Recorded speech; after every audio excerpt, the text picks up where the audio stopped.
and welcome to Generation Mining's live summit today, hosted by Six. I'm pleased to introduce our speakers, President and CEO of Generation Mining, Jamie Levy, their CEO, Drew Anwill, and their chairman, Kerry Knoll. The team is going to be conducting a live Q&A session today with you after going through a presentation, so feel free to ask questions in the Q&A chat found on the right-hand side of your screen at any time today. And if you'd like to get in touch with the team, feel free to fill out the survey that's linked at the top of the chat. As always, the summit is being recorded, and it's going to be available on Six.com in the coming days, so look out for that. Without further ado, Kerry, I'm going to pass things over to you so that you can get us started. Thanks a lot, Cam, and welcome everybody. I see we've got a big turnout today, so that's great. I just want to start off by saying that we're finally here. We've got the detailed feasibility study complete, and we're getting ready to build this mine. And a lot of people want to understand, what is different between this feasibility study and the past one. And I think that the one of the main differences is that this feasibility study was based a lot on actual quotations of equipment rather than estimates. And I think both equipment and work to be done. So I think that this one is a lot more accurate. Of course, it takes into account the inflation that we've all suffered over the last couple of years, and it's been a little higher in mining than it has been in some of the other areas. And but we're the good news is that we've still got a new mine here, and it's been able to withstand that inflation and still have really robust numbers. And since that first feasibility study, we've done over 40% of the detailed engineering on this mine, mainly on the process plant, which is the key. We've also done a lot more metallurgical testing and redesigned the flow sheet to actually improve recoveries a little bit and also allow us to remove the scavenger circuit, which in that respect saved a little bit of money. We also did a lot of drilling, almost 20,000 meters of drilling, and that geotechnical work gave us more confidence in the mine plan. And then we also bought some ball mills, which we got at quite a saving, and they were a little bit bigger than the original feasibility study. So we're going to be able to go a little bit higher production through the mine life than we were originally.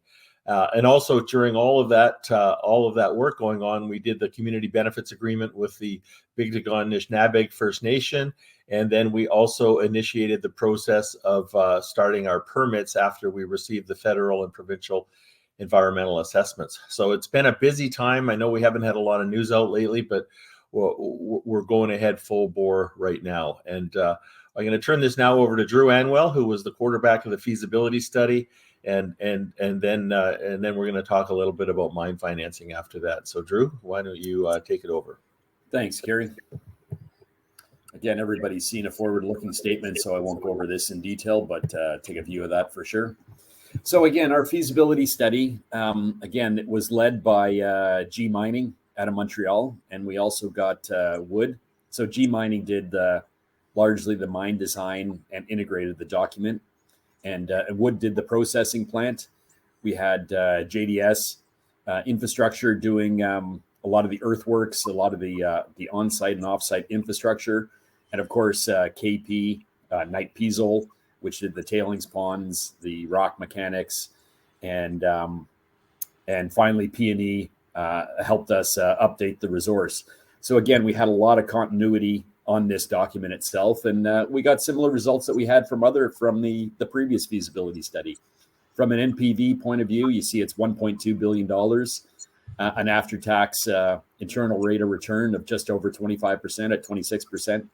And the initial capital is up. And again, we have a couple of slides later on to explain that. I'm sure there's a couple of questions on it.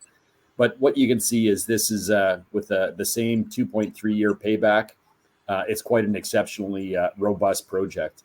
And some of the production numbers, life of mine payable on palladium equivalent is 3.6 million ounces. So quite an exceptional production rate. And also the cash flow that we generate in the first 3 years that aids on that payback. Again, pretty great at 850 million. Again, the folks on this call are probably familiar with the real estate where we are in the area. We've got very good infrastructure. We've got the Trans-Canada. We've got rail lines. We've got a small municipal airport. We've got the town of Marathon and the community of Bictagon Nishnabeg, and in the proximal area. And also we've got exceptionally good power infrastructure with the recently completed 230 kilovolt line that goes from Wahwah to Thunder Bay that we will tie in later on in the mine life. And again, it's exceptional because we've got largely carbon-free power in Ontario that we are developing and using for the project. So I've got a lot of slides here that go over a comparison. Now I'll just hit a couple of the high level metrics, and all this information is available both in the presentation and the feasibility study, and we presented it fairly transparently with the differences between the current feasibility study and the past one. Again, the key ones we want to look at here are the NPV of 1.164 billion versus the previous one at 1.07 billion. The internal rate of return, again, very similar to what we had before. And through this base case study, we've also included the full consideration of the Wheaton precious metal stream that we have on the project. And again, you see the payback, which a lot of the bankers really like, at a 2.3-year payback. Again, the comparison of the capital cost. If you remember from the previous feasibility study, it was $665 million. And we have seen inflation during this time. A lot of it was on the earthworks, certainly through the mechanical equipment, through the process and whatnot. So we've got roughly a 25% increase, and the feasibility study from 2021, 665 was sort of the sticker price, which took out some of the pre-production revenue and the leasing. And if you want to do a direct comparison, the 2021 feasibility of 888, we're now comparing it to $1.1 billion. So again, a 25% increase overall. So pretty respectable in my humble opinion, based on the markets that we're living with right now. Again, a bit of a detail on the operating costs, and we'll look at the bottom line first. Again, the life of mine all-in sustaining costs. Again, the metric that's sort of very comparable from the last one, 809 to 813. There have been some variations all the way through the mining costs. You see a bit of an increase there. And some of that is partly how we accounted for it. We previously had equipment repairs, and the standard that G Mining presented it in has those costs included in the mining costs. But at 325, again, we see that as a realistic, achievable number.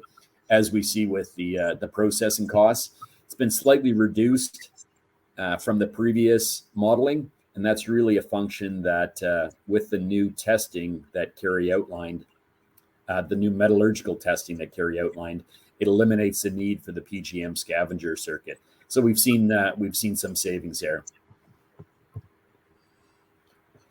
Again, looking at the production numbers, the life of mine remains very similar. We have seen an increased plant throughput. The previous design had it at 200 tons per day, and now we're 10% higher than that at 27.7. And that's really a function that we had the opportunity with the previously procured mills we have that were previously purchased by another mining company that have never been installed. So we got the advantage to bring those in. And with that, the mining fleet is just about the same. We have seen an increase with the new reserves we had with the just short of 20,000 meters of drilling. We did have the opportunity to increase our reserves with the same general pit shell. And the big advantage is really a decrease in the strip ratio. And when you look at the payables in terms of the full life of mine, you can compare it, and they're very similar and slightly on the upside compared to the previous life of mine. So what are some of the changes that we made? Again, as I said, we have an increase in the ore tonnage for the reserves at a decreased strip ratio. And for a fair size open pit, that's a big driver of value. So you're largely moving the same total tons, and you're moving those same tons with slightly increased ore. huge advantage to us. We mentioned the grinding circuit, and that's with the larger SAG mill and ball mill. And we've managed to decrease the number of high-intensity grinding mills. So we did some specific energy testing, and we've established that we've gone to a bigger HIG mill as opposed to two. And slight changes through the flotation circuit, where previously we had the Woodgrove DFRs. We've chose to go to a open tank cells, so a conventional for the roughers, and the more established SFRs for the cleaning circuit. And as I said, it allowed us to bigger mills allowed us to decrease the need for the pebble crusher. And with that new MET testing, we've got rid of the PGM scab circuit. So overall, we've seen some benefits. And when you look at the overall project, where have the changes been? So in that pie chart we have, again, there has been some scope changes that, like I said, the ins and outs associated with some changes in the design itself. We have got a bigger plant footprint, largely with these larger mills. But the bulk of the change is associated with, for lack of a better word, cost escalation, changes from the previous feasibility study pricing. Some of the key assumptions we used a 3-year trailing average. So the lesser of the 3-year trailing average for metal prices and the spot price on December 31st. So had we gone with pure straight prices, the palladium price would have been notably higher than this. But you take a look at that list. A major driver in cost is also on diesel. Diesel's up, and for the long term, we've assumed it at $1.17 for the operation going ahead, and electricity roughly the same at 7 cents a kilowatt hour. A very similar, next couple of slides, you'll see very similar to the last cash flow. The mine design is optimized, but largely we see the same thing by bringing the palladium forward. This gives us a quick payback and pretty solid cash flow in the upfront years. And as with the previous design, the intent was to bring the palladium out in the first half of the mine life, and you see we've managed to do that. With the copper, we optimized largely on the NSR of the overall project. And when the time comes down the road, we'll obviously, as any mining company does, we'll have a different optimal plan when on an annual basis when we look at the life of mines going ahead. So again, pretty solid production profiles and similar to what you folks have seen before, with roughly about 60% of the value coming from palladium and about 30% coming from copper, and the balance being the platinum, gold, and silver. Sensitivities, again, these are in here for you to acknowledge. The project is not that sensitive to capital cost and to a lesser extent operating cost. Very sensitive to metal prices, and you'll see that, and you can play with those. We've also thrown in some sensitivities that largely would impact on the discount rate, fuel pricing, power pricing accordingly. So we've seen this design before, this general arrangement. It's a similar footprint to what we had before. It really reflects the current designs we have. Again, we remain with 3 pits, a satellite crusher, the tailing storage facility to the west. And again, it's a very tight footprint that we wanted to maintain. And we're tying in the initial years of the mine life to that Manitouage, Terrace Bay power line that goes diagonally across the slide here. So maybe the topic that most folks are going to be interested in, I'll hand over to Jamie Levy, the CEO, to walk us through the mine financing phase. Thanks, Drew, and thank you again for helping out with the feasibility study. I know it was a little painful near the end there, but you and your team did a fabulous job, and thank you again for getting it done and getting it filed by the end of March, so everybody can actually read the technical report. So it's on CEDAR. If people want to look at it, it's probably on our website as well by now. So going back to the mine financing, which everyone seems to be asking, all of us when we're gonna get the project financing, and we'll get the mine up and going. The first step was to as a few board members and a few investors, well, what's your new capital number? So part of the reason, sorry, part of the reason for us doing the feasibility study was so that we could tell the investors and everyone else what the new capital number was. So as we could see, the new capital capex is 1.12 billion, or sorry, 1.11 billion. Net of equipment financing, it's just under 900 million. So if you actually include the weed stream from that or subtract the weed stream, we're closer, obviously, just under $700 million. So the difference between that is the amount that we need to project finance for. And we have indicative interest, which we're going to talk about later on, from the banking syndicate of $400 million US. As we're going to talk about soon enough. But the next step will be for us to get the term sheets, which is negotiating the debt packages, which is term sheets and mandate letters from the banking syndicate. And we're hopeful we're going to get that out in the next couple of months, if not sooner. And then we're in discussions with the last bullet point there is with several government agencies who have supported critical metals or are supporting critical metals programs, and we're trying to get in there so we could reduce the need for the equity which is needed to build this project. So there's private equity money, there's non-dilutive ventures or possibilities that are out there that we're investigating all of them. And now that we have the final capital number, or at least the final capital number for now, that's the number that we need to raise in order to build this project. So next steps for us are, I believe it's the timeline here, is permitting. So as Jude mentioned and Carrie mentioned, we're up to about 40% or just over 40% of detailed engineering. What's very important for this project is the permits. We received the EA November 30th of last year. Now the key permits are there's 3 of them that we need in order to start early works construction. And those are the tree harvesting permit, a closure plan, and species at risk or an offset benefit plan. They're all with the Ontario government. We've all applied for those permits. We're awaiting those permits. And once we get those permits and we get the project financing, we could start the early works construction. Our hope is that we could, our aim is to start that, if not over the summer, by at least the 4th quarter of 2023, the early works. And then we could start the rest of the construction soon thereafter. We'll start the early stuff in September-ish, and then we can finish off start the other construction in the 1st quarter or the 2nd quarter of 2024. Mine financing, again, we talked about it earlier. We're waiting for term sheets, mandate letters from the senior lenders.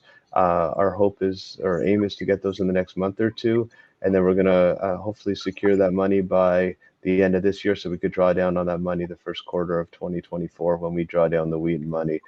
Construction is about 18 months. Again, we'd like to start it off in 2023, early works construction, 3rd or 4th quarter, and it's about a 24 month build, and commissioning pre-production soon thereafter, 24 months.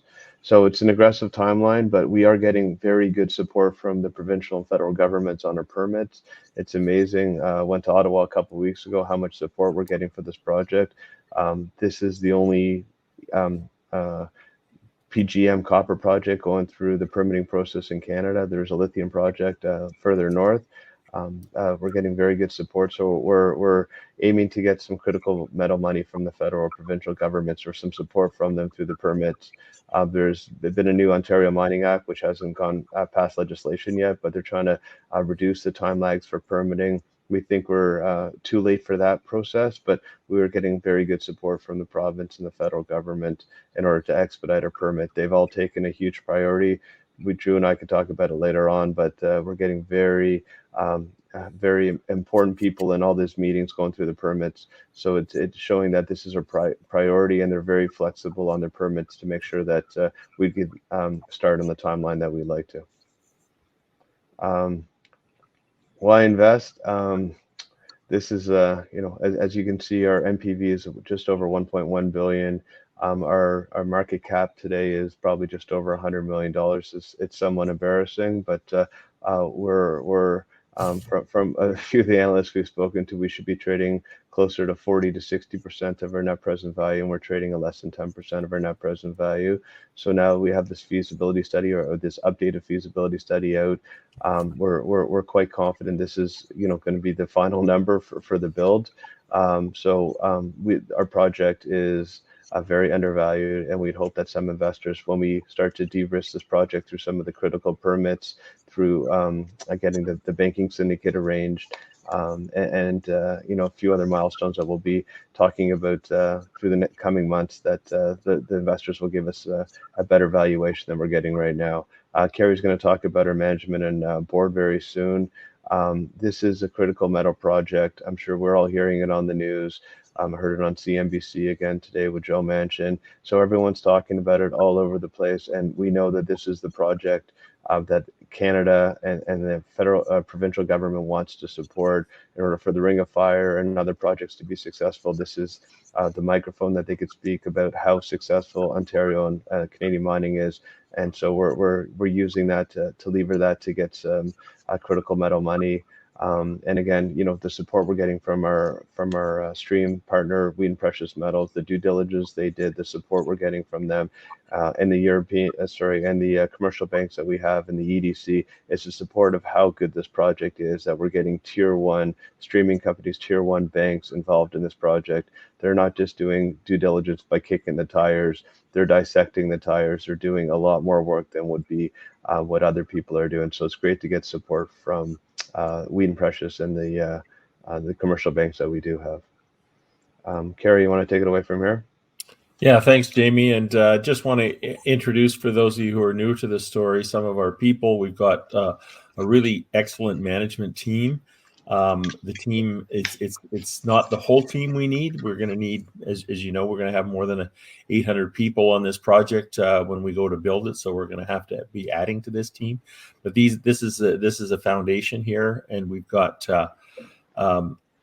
Jamie and Drew, of course, and Drew's got extensive experience over 25 or more years in the mining business. Brian Jennings, our CFO, is very senior, one of the top restructuring guys in Canada, and before he pivoted to the resource industry about 10 years ago. Adam Siegel, who was with Sherritt, Paul Murphy, who built mines for IM Gold and for Centerra, and also was with G Mining when we did the initial feasibility study, and he joined us based on that feasibility study.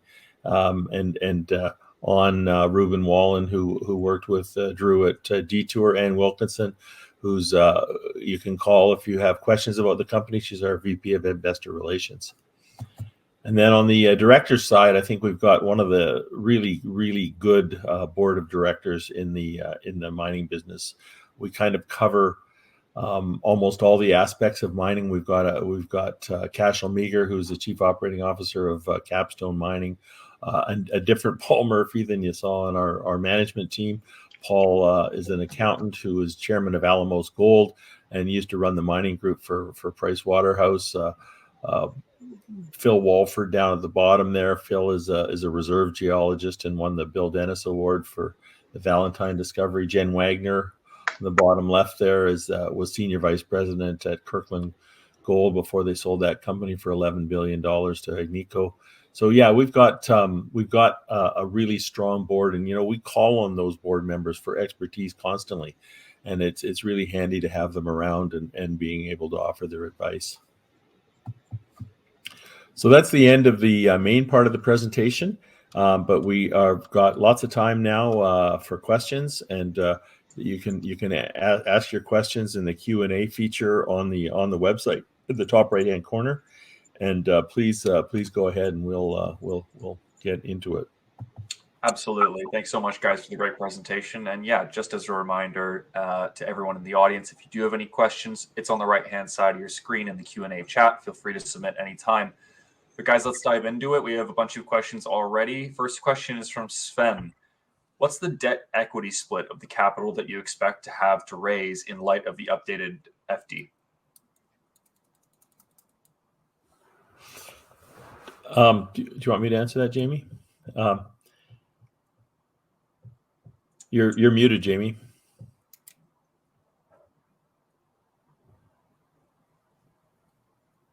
Question. Now you can go ahead, Jamie. I didn't see the question, or I didn't hear the question. I apologize. No worries. It's what is the debt equity split of the capital that you expect to have to raise in light of the updated FD? The debt to equity it's a good question. It depends on what the banks are going to allow the Wheaton stream to be at, and this project financing money we're looking at. So it's open for discussion. But if the Wheaton stream is considered equity, which we believe it is considered equity, and the debt, it's going to be, and it's probably around a 60-40 split between debt and equity. Kerry, would you agree with that? Yeah, but I want to define equity here. Equity doesn't mean necessarily shares. We're looking at a lot of different near equity items, such as government support. So from the bank's point of view, equity is anything that is essentially second tier to them. So if it Not secured. Unsecured. So like, for instance, equipment lease, that's not equity. But if we can get, say, a loan from one of the governments or a second tier loan from one of the private equity companies, that will count as equity. And our job here as managers is to keep the share equity portion as little as we can. We won't know that until we conclude all of the other different ones that we're trying to, and there's lots of them, believe me, that we're working on trying to get. And we expect those things to happen over the summer. Exactly. And also to finish off, when we receive the term sheets from the bank, we'll get better indication from them on the equity debt to equity split. Right. Sven has another question just about how can the project benefit from the green initiatives, for example, like a tax credit in the year of 2023 of the federal government or from the federal government. So we didn't include any benefits from that in the feasibility study because this is all just new that just came out. We are going to be, of course, talking to the government, but it's not policy yet. They've just announced that it's happening, and we're going to be talking to them and see if there's anywhere that we can take advantage of any of that. And that'll be an ongoing discussion. And the good thing is for us, we've got the open phone lines to a lot of the government officials already. We've met with them in person. Jamie and I had lunch with the Minister of Natural Resources a few months ago.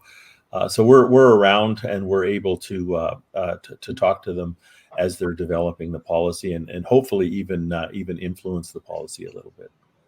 And that would be a substantial savings to our capital cost, or savings to our capital cost if there's some tax rebates. Absolutely. On that. Question from Greg. If you could just explain why your initial capital is almost the same as your after-tax NPV.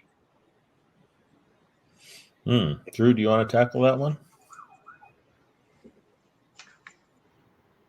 Yeah, sure. So the NPV at $1.1 billion, and yeah, it is very similar to the initial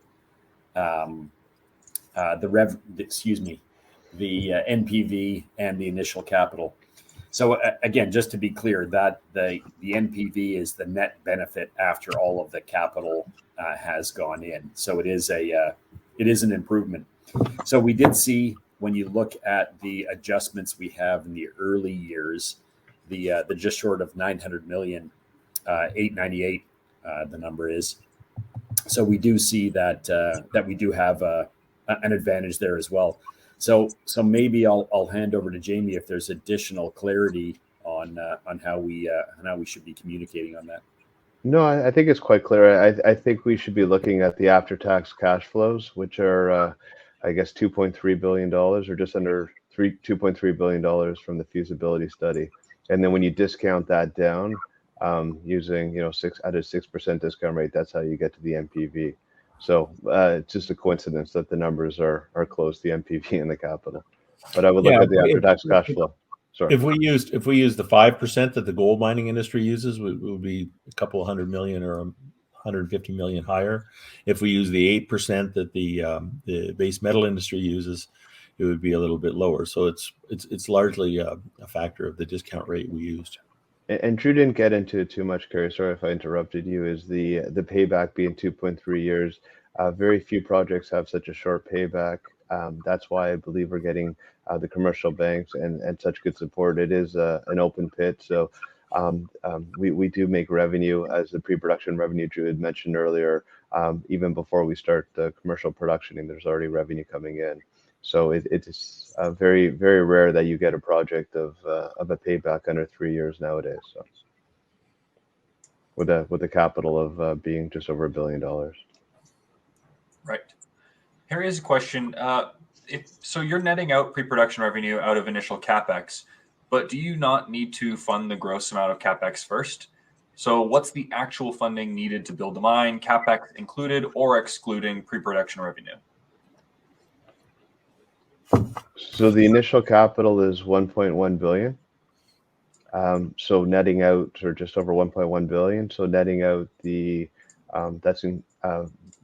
without the pre-production revenue. So I think I spoke about it earlier. We could subtract the mining equipment. We could subtract the weed precious stream of 240 million. We could subtract the banking syndicate, and that difference is the amount that we need to project financing going ahead for equity or non-dilutive equity. So the 1.1 billion is the initial capital we need to raise. All right, sounds good. Harry wants to know, what's your anticipated working capital need upon construction production? I don't have that. Drew, do you have that? I believe it was. It's part of the feasibility study. It's in there. It's 100% included. I just don't know what that number is off the top of my head. I apologize. We'll get back to you on that. I believe it's 60 million-ish, but I could be wrong. No worries. Harry has another question, just asking if you could please, with all caveats, take the group through how much equity funding you would require and how you would cater for that, partnering, institutional, or retail. Gary, you want to go at it this time? Yeah, I think we've talked about that already, but I'll reiterate it because it's a question we get a lot, and that's that will remain to be seen exactly where that equity and near equity come from. We're working as hard as we can to see if some of these government critical minerals programs are gonna be available, and we're in detailed discussions with the governments. But obviously we haven't got to the point of being able to announce anything yet. And so if those don't come to fruition, we've also got some two different private equity funds that we're in discussions with as well, and we can perhaps that's expensive money, but it's available and it's there, and the interest is there as well. So and then of course at some point we're going to have to do an equity raise, and I don't know how big that is, but as management owns a lot of shares in this company, we're very interested in keeping that equity as low as we possibly can. Right. Jack has a question about will you be doing exploration work during construction? We don't currently plan to do any exploration work, mainly because it's construction's a really busy time and very focused. However, with some of the programs that the governments are putting out towards to encourage critical mineral exploration, we may take advantage of some of that at some point. But we don't have any plans to do anything right now. We want to spend our money on building the mine. Right. Adam wants to know why closure costs are all spent by year 5 when there's still lots of mine life left. That I can't answer. Drew, do you want to tackle that, or do you understand that question? I didn't hear it. Sorry. Cam, can you ask it again? Absolutely. 1 second. There we go. Just wondering, why are closure costs all spent by year 5 when there's still lots of mine life left? Yeah, that's a great question. So that was largely how we modeled it. It's a bit on the conservative side. We intend to do closure as the operation advances through its life. It's fairly good practice. So in terms of the final closure plan, which is just going through approval with the Ontario government, there may be some adjustments to that, unlikely in terms of the cost, but that cost of 72 million includes the physical cost for closure plus the additional carrying costs for the bond itself. So in terms of why is it timed in that given period, it's a little on the conservative side, and that'll be more firmly established once we advance the approvals of the permitting itself. Absolutely. Okay. Steve wants to know if you could speak a little more about the palladium price used in the updated feasibility study. In your discussions with banks, are they comfortable with this assumption?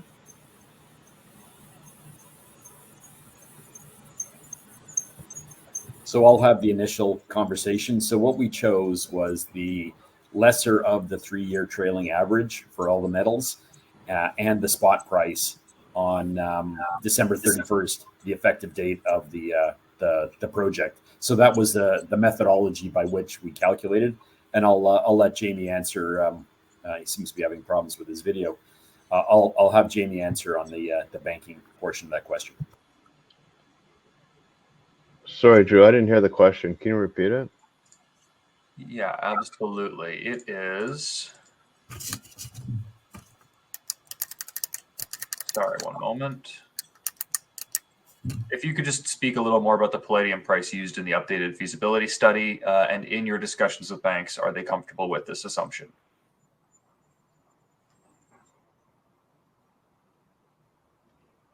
Can you hear me? We can hear you, can't see you. Okay. Sorry, Cam, I think I got the questions. Are the banks happy with the numbers that we use? The banks have their own technical report that they're using.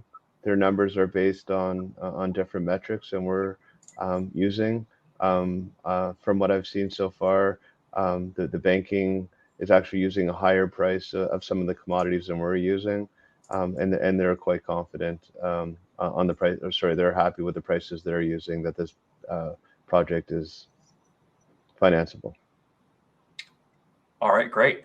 We have a really specific question from Adam. Hopefully you guys are able to have this on hand, or you can, of course, follow up later. But he's referring to page 22-428, the financial summary. There's a line called stream adjustments, net of deposits. And year 3 is 420 million. Could you just explain that and what it is? Sorry, page 22 of what? Of the PowerPoint or of the feasibility study, or what? Page 22-428, and he refers to the financial summary specifically. So yeah, that's like way into the feasibility study. So we're going to have to look that up to figure out where he's actually referring to. Yeah, no worries, Adam. We will potentially follow up with you on this question later. But another question coming from Jason. Are you going to continue exploring and drilling during the construction process? And do you have any new targets that have caught your attention in recent months? Essentially, is there a good opportunity to expand further from what you've already explored? Yeah, as we said before, we're not planning any exploration immediately. We may change our mind on that as different initiatives from the government to promote critical mineral exploration come along. But right now, we're not planning anything.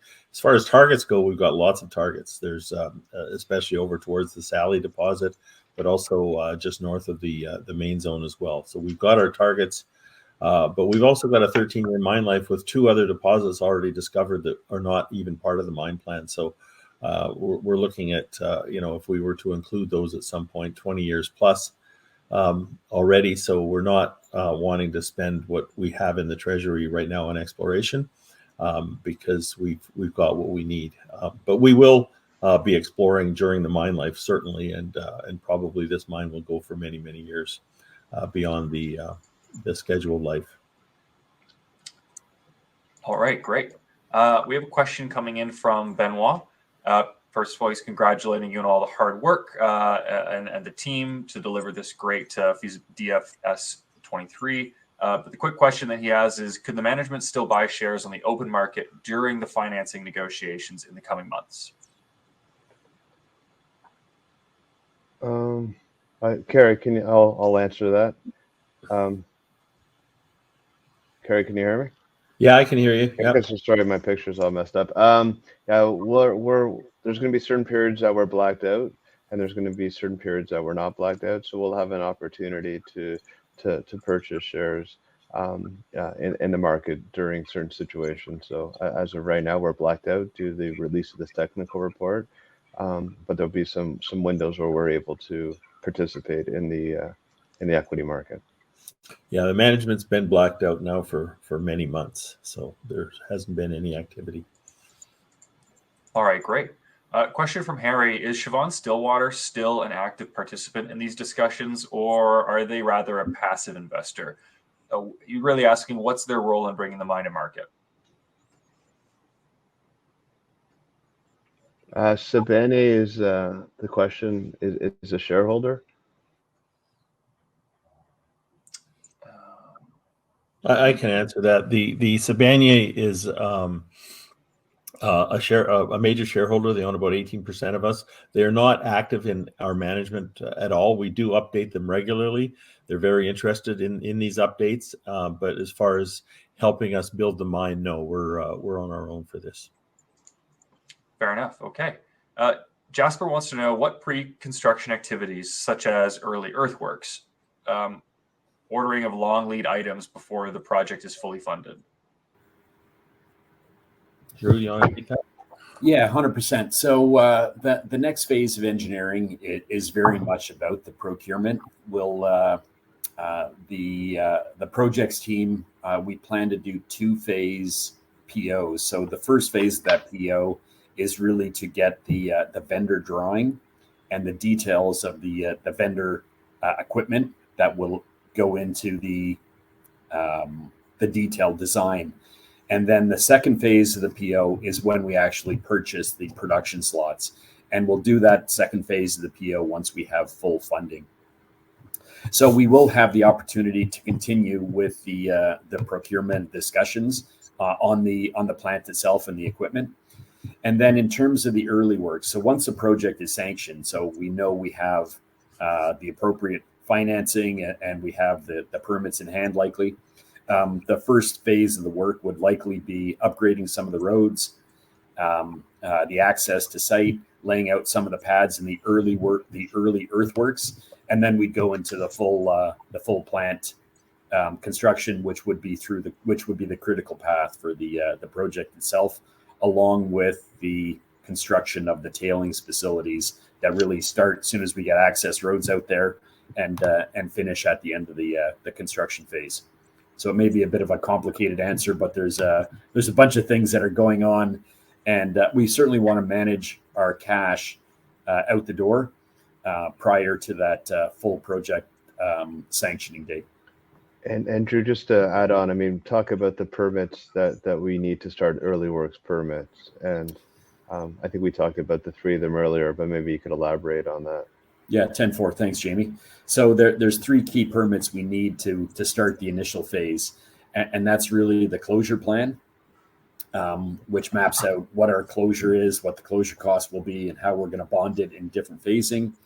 The overall benefit plan for species at risk, and that's largely around the caribou in this in the range we're in, which is on the top of Lake Superior, and then the final critical permit in the short term is really the permit to harvest the trees, and we'll get that last permit when we get the other 2 permits on. And then as the project advances, we have certain discharge ECAs for air and water, and a bunch of normal permits that a construction and an operation would need. All right, great. Question from John. Despite your offtake agreement is for only 50% of your production, did you use the terms of the offtake agreement to calculate the revenue streams? And how do the terms compare to your assumptions? Want me to tackle that one, Jamie? Sure, go ahead. So we anticipate we want to have 2 offtake agreements that really manages operational risk. So we've got indicative terms for the remaining 50%. So the terms, and again, it's a confidential agreement we have. So the terms we have in the feasibility study are accurate representations of effectively the blended rate for what our what the payables will be and what the costs associated with that. So the simple question, John, is yeah, it's an accurate representation of reality based on what we expect with 100% of the offtake agreement that we'd have. All right, great. Robert's got a pretty specific question. He's quoting the last sentence of the March 27th news release, where it says the company expects to enter into final binding offtake agreements for 100% of the production in conjunction with the completion of its project financing anticipated later this year. And he's wondering, in reference to that, if you could please elaborate on whether this includes the palladium and whether any of the palladium might be sold forward. So the offtake agreements and any forward selling would be separate issues. The offtake, we're looking. There's one concentrate that's produced, so all of the metals that we are producing go out into that one copper concentrate, and half of that will go to Glencore, and half of that will go to someone else. As far as forward sales, that is something that we could choose to do separately from that, and we have looked at it. It's a little bit difficult with palladium to sell it forward. You'll probably get a discount to the market, so it's not something that we've focused on. Okay, fair enough. And I'll add something out. We received a few phone calls after we put out that press release, and maybe it wasn't crystal clear, but we haven't forward sold the copper or any commodity in that copper concentrate yet. When we produce that copper concentrate, that's when that price will be a fair value, which will be the market price of that commodity at that time, will be the value to the shareholders.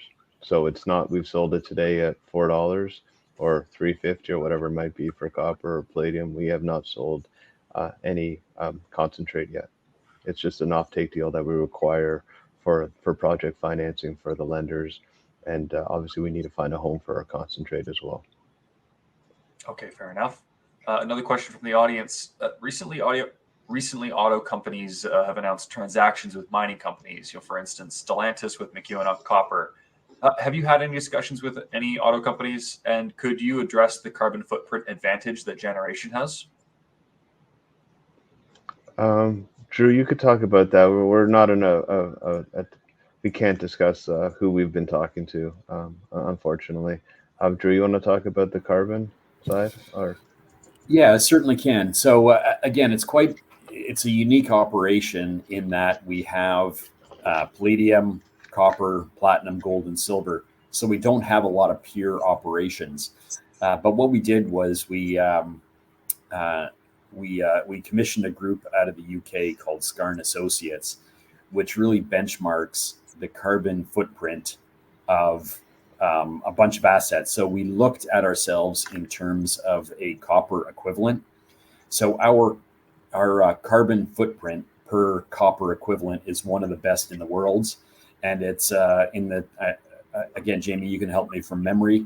It was in the top 15% of the world carbon footprint on that equivalence from memory. 4%, close, but yeah. Okay, there you go. So the top 4%, or bottom 4% quartile, if you want the to. best 4%. So the largest, the least impact. So it's quite an exceptional project in itself. Through the designs, we did look at additional opportunities for trolley assist, which is effectively the electrification of the mining fleet. So we did do a number of evaluations on that.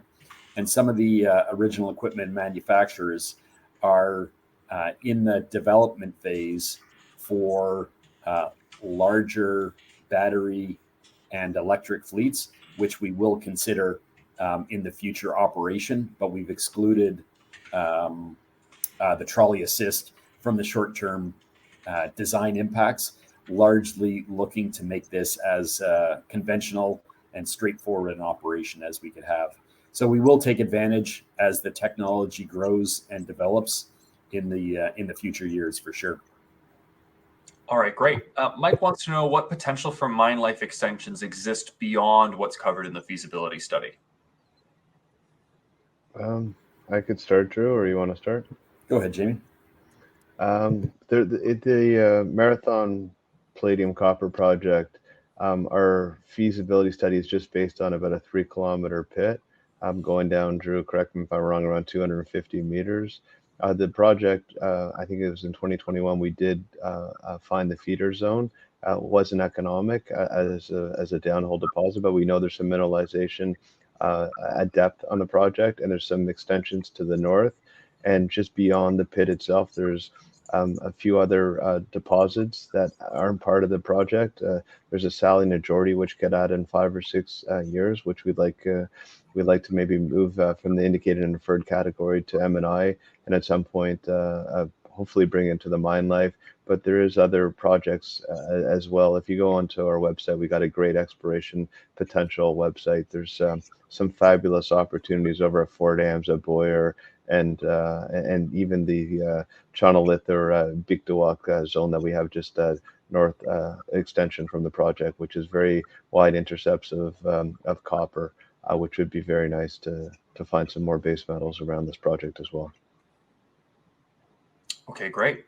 I think that you guys may have covered or touched on this topic previously, but just to make sure that we cover all the bases, Jasper is just wondering about what the amount of capital is that you need to raise, or rather, the amount of capital that you need to raise, is it the net of the pre-production revenue?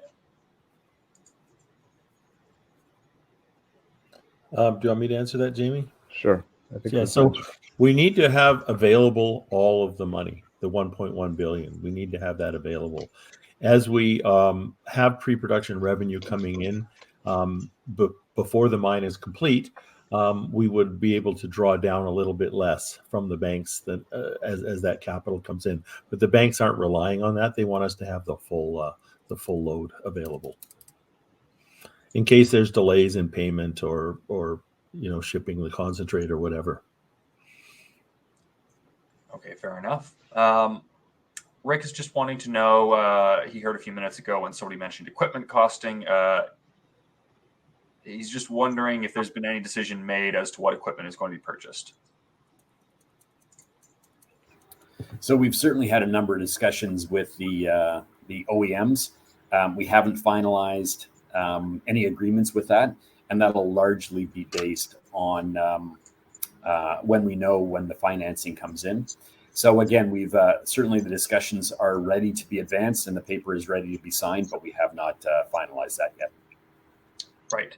Mike is also wondering if you've selected a firm to manage mine construction and commissioning. We've had a number of discussions as well, as you would anticipate. So we've got a few groups that we've spoke to, and we will finalize that certainly in due course. That's a key element or a key contract that we need to get in place prior to executing the work. 100%. Great question. But simply saying no, not yet. We have not finalized that. All right, fair enough. Well, gentlemen, that looks like all the questions we received for today. So I want to thank you for coming on, going through a great presentation and great Q&A session.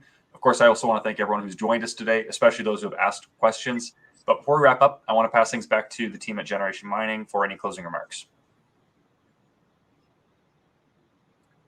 I just want to emphasize that we're available as management to our shareholders and to interested parties. You can call Ann and get directed through to anybody else you need to talk to directly. But this is a good time to ask any questions. But going on in the future, if you want to send an email to Ann, her email address is here on the screen, and it's on our website. So please reach out if you want to know, and please also sign up to get further information distribution through our website if you haven't already. And thanks for coming out today. Thank you.